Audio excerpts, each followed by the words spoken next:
Au chemin des Pontons, c'est l'heure de l'inspection des ruches. Depuis 25 ans, Jean Joanneau observe, soigne et assure le bien-être de ses abeilles. J'ai débuté l'apiculture en partant des lotus sur les conseils d'un ami. Nous avons débuté avec des ruches d'Adam. C'est la variété de ruche la plus répandue en Gironde. La mielée s'effectue généralement dans notre secteur à partir du mois de mars et elle dure environ 4 mois. Ensuite, elle décline.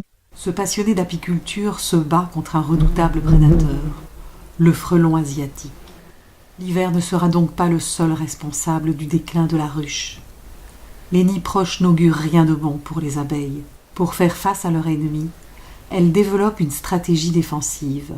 Instinctivement, les abeilles vont vont former la barbe pour repousser l'envahisseur. Alors il y a 10 frelons. Mais une fois qu'elles ont formé la barbe, elles restent impuissantes, d'autant que les frelons repassent devant, prélèvent 1, 2, tour à tour, 3, 4 abeilles. Et en même temps, ça stresse l'équilibre de la colonie. Daniel Gergouille est vétérinaire de formation et président du groupement de défense sanitaire des abeilles de la Gironde. Quand un nid de frelons est découvert, il intervient. Bon, mais le nid, je vais vous le prendre, je vais mettre un coup de bombe dedans, je vais tuer à 100% les frelons. Et j'irai pas foutre un coup de fusil dedans, parce que ça serait idiot, je ferai pas un très bon boulot. Mais quand on est compromis en distance et qu'on s'en sort plus, eh bien, voilà, on met le fameux coup de fusil. Il y a apparemment des textes européens qui préconisent la destruction des nids. Il a été parlé que le préfet pouvait recenser, etc., mais le préfet ne paye pas. Évidemment, à 4-5 nids, ils déploient la nacelle, ils détruisent les nids.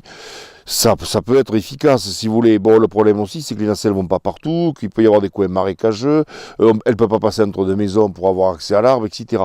Donc nous, on propose une solution avec des perches télescopiques.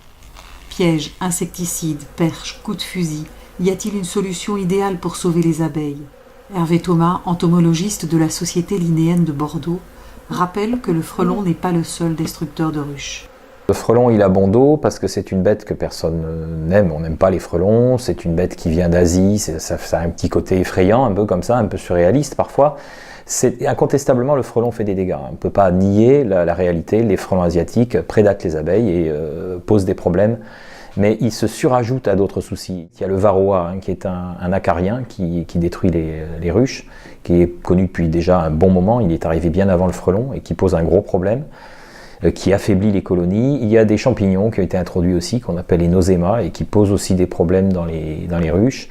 Et puis, il y a au moins autant le problème des pesticides, dont on parle pas mal en ce moment. Éradiquer le frelon n'a pas de sens. C'est une espèce qui est très vigoureuse, qui a envahi le territoire extrêmement rapidement, qui n'est même plus seulement en France maintenant.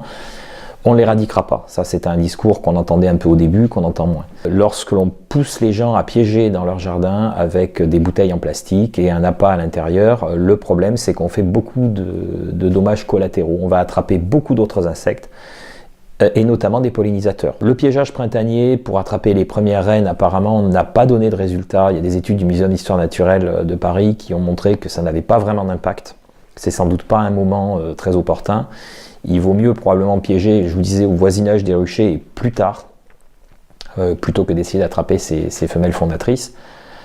Et quant au retrait des nids, le retrait des nids, il a du sens sans doute aussi lorsque les nids sont pleins et bien constitués. C'est-à-dire qu'à partir de l'été, quand les nids sont vraiment pleins de frelons, oui, on peut faire retirer les nids pour éliminer le problème. Et surtout quand ils sont proches des habitations. Bien sûr, ça se fait par des professionnels. La communauté scientifique poursuit ses recherches.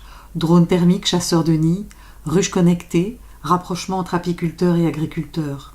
En attendant, au chemin des Pontons, Jean Joanneau espère une réaction des autorités suite à ces signalements de nids, proches de ces ruches et des habitations.